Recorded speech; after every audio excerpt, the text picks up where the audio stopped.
Last we left off in Fing's adventures, we had just arrived in the city of Middenmark, beginning our quest in search of the missing Princess Dawnwyn. And before heading off in search of the secret fortress known as Caer Thamar, we spent a day recovering and replenishing our resources and exploring the city. And that's where this video's journal entries begin. While staying in Middenmark, the little extra bit of time didn't seem like it was going to contribute greatly to the overall story, it actually was a major foundation to at least Fing's understanding of the world, and I felt like it was the first big tie-in to the larger overarching story that the DM has planned for us. It all came in a super unexpected way, and honestly I'm still not sure what exactly I or Fing is trying to do about it or where to go from here, but it is one of the plot points that I am so invested in. So this first page may look a little familiar if you watched my last video. I ended up having to cut down the number of pages in that video for the sake of time and decided to make a few small adjustments to those pages anyways. So right out the gate we are off to a little bit of a rough start where I realized I wasn't recording any of this cool swoopy smoky design that I did, and then ended up overworking it because I wanted to have some movement and progress visible for content. It's fine, don't worry about that. What we should worry about is the Shadow Man. I can't recall if it was for dinner when we arrived or for breakfast the next morning, but at some point we went to an inn to get some food. And the inn itself and the owner were nice. The food was great for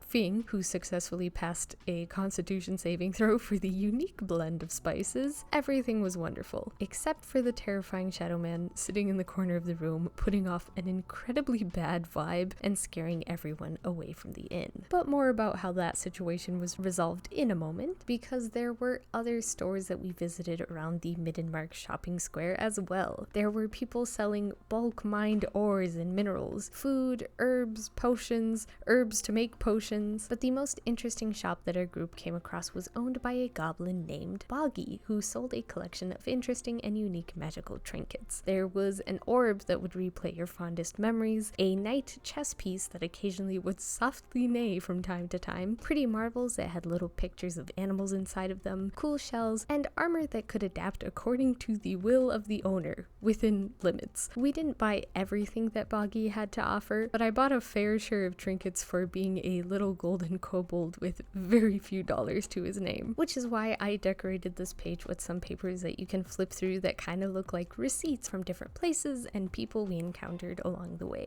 I do think the juxtaposition of the grinning goblin and the ominous shadowy figure is a little bit silly, but I do think it's also very reflective of the themes in our campaign, and it also succinctly delivers a lot of information at once without being a page that's overly filled. Page 2 shows the front door to the humble inn where we saw the Shadow Man. In the last video, I was kind of avoiding drawing any very detailed architectural drawings because I didn't feel like I was finding good references for what I wanted to draw during my preparation phase, but for this video, I had already saved a bunch of references, and now this video's journal entries are just full of architectural drawings. And I mean, who doesn't love a super cute tavern front with lots of ivy and also this very cool unique wooden door? But as for our party, even though most of the ambiance was nice and we were able to have a fairly enjoyable dinner, as time passed we continued to have this looming sense of unease and dread. And just to have an idea of what the party was dealing with, Fing used a divine sense and the Shadow Man read as a celestial being. And if that wasn't unsettling enough, in trying to communicate with the Shadow Man, we immediately started having to make wisdom saving throws and started taking psychic damage. And a lot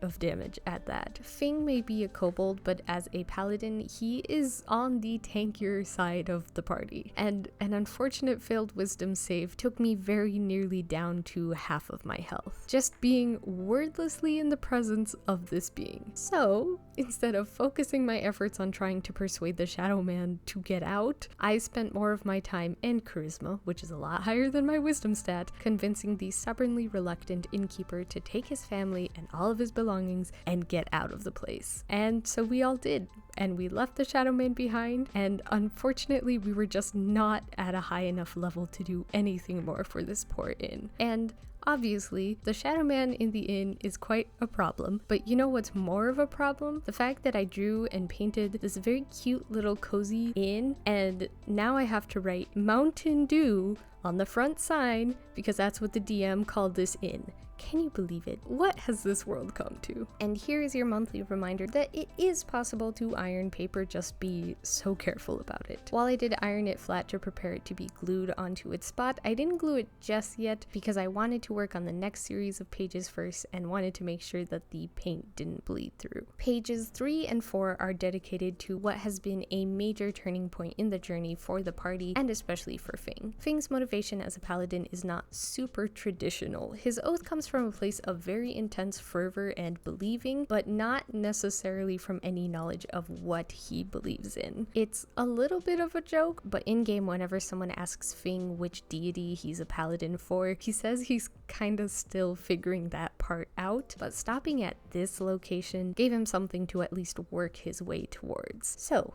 Middenmark is an incredibly diverse city, but is primarily populated by dwarven folk and goblins. But unfortunately, there is a bit of a hierarchy issue where the goblins are not as respected members of society. The goblins often gather in an old temple and host religious celebrations and large family-styled meals. Out of curiosity, and because his thing is kinda studying different cultures and religions to figure out which one suits him and his paladin oath best, Fing went to visit the old ruined temple to see who it had once been a beloved place of worship for. It was dusty and crumbling and had some collapsed sections, but it was a beautiful temple, and at the center of it was a circular dais with a 9-pointed star embedded into it that was made of a material that looked like poured silver. The dais itself was encircled by 9 pillars, each with a different symbol corresponding to one of the points of the star. And for the life of me, I couldn't roll a nearly high enough religion check to satisfy my curiosity about what this place represented and what all the symbols meant, but there was a blessed feeling about the place. When interacting with the dais, the silvery material actually pulled out of its embedded place and became a sphere in Fing's hands. And though Fing couldn't figure out what it meant or what he was to do with it, there was a sense of bestowing a responsibility upon him that he could not ignore. So into the inventory the sphere went. After that moment, the goblins invited Fing to share a meal with them, as they told him about how the temple was once dedicated to a deity called Alashtar that is no longer worshipped by anyone in Middenmark besides the goblins, and how they plan to have a celebration for him at a later date. And I just found that so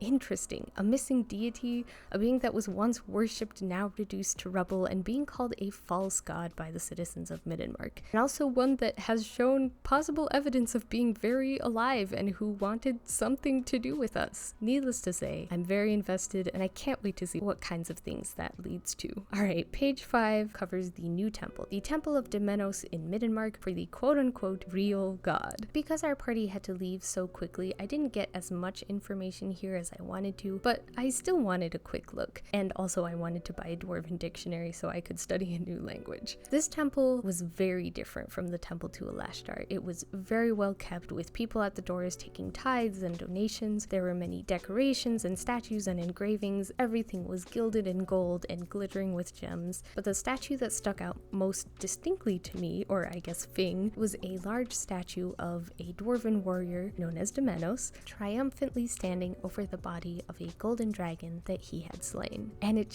gave me such a vision for how this little tiny yellow kobold would look staring up at this elevated statue. Kobolds have this sort of cultural innate respect for dragons, and though Fing didn't really grow up with other kobolds, I think he would have still felt a sort of dread, maybe fear, maybe loss, just a lot of mixed feelings about seeing such a scene being commemorated and worshipped, really. In our campaign setting, dragons aren't a particularly common sighting or occurrence in the present day, although legends do say they once freely roamed the land, so it just gave me a very sickly feeling about seeing it all, and needless to say, I did not spend very much time in the temple. Although both temples gave me a lot to think about. After all, the symbols that were scratched into the trees where the princess had been taken from, we were able to translate to mean "praise the dragon returns," and it left me wondering if this whole thing was a good thing or a very, very bad thing. Which leads us to the last page of this video and the big ol' struggle bus that is me trying to draw 9-pointed star. This page is Fing taking note of the symbol that was on the dais and the symbols on the 9 pillars surrounding it, but also just a really nice sheet for me as the player to reference. Because I get to experience the campaign before it comes into this journal making form, I also kind of have the foresight to know which details stuck with me and which details I referenced back to a lot, and believe it or not, these symbols and the 9-pointed star have become a recurring theme in the campaign, and I found myself in many sessions flipping back to that particular page, a page that is all horrible chicken scratch and quick little doodles. And so I wanted to reflect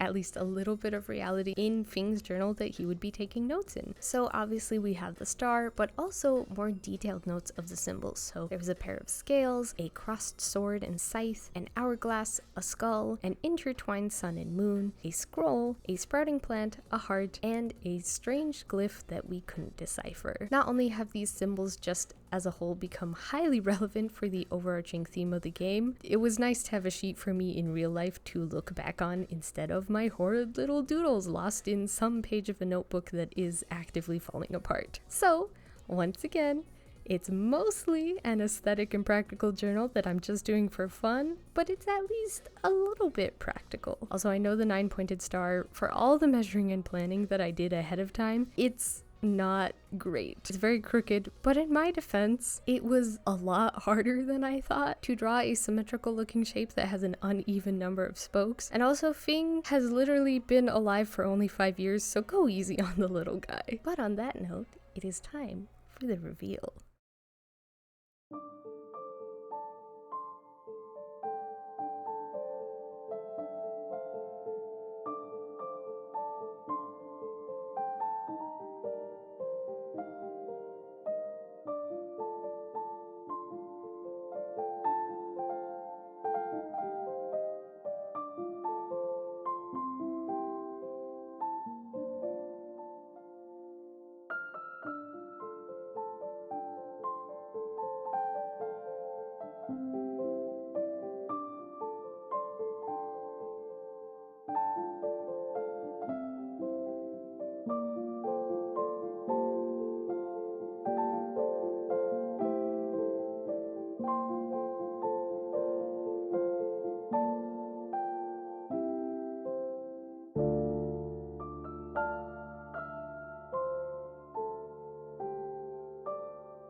I hope you can forgive me for not having as much cat footage in this closing. The weather was nice, so instead of hanging out with me, the cats were sitting on windowsills and stuff, enjoying the breeze. But nonetheless, I'm in love with the addition of these 6 new pages. I think the picture of Fing sitting on the dais writing in the journal in the old temple of Alashtar is such a pretty scene, and it might be one of my favorite architectural drawings in this journal, if not my favorite drawing in this journal. Also, I'm doing a lot better at remembering the sequence of sketching, painting, and then inking, so my drawings are starting to look a little bit more neat as well. All in all, a very successful journal entry for the month of May, and we will pick up next time on our trek northwest along these Spine Rock Mountains in search of the mysterious Kerthamar. I already have ideas for how those pages are going to look that I hope I remember, but I probably won't even remember to make a note for me to remember my ideas, but who knows? Not me.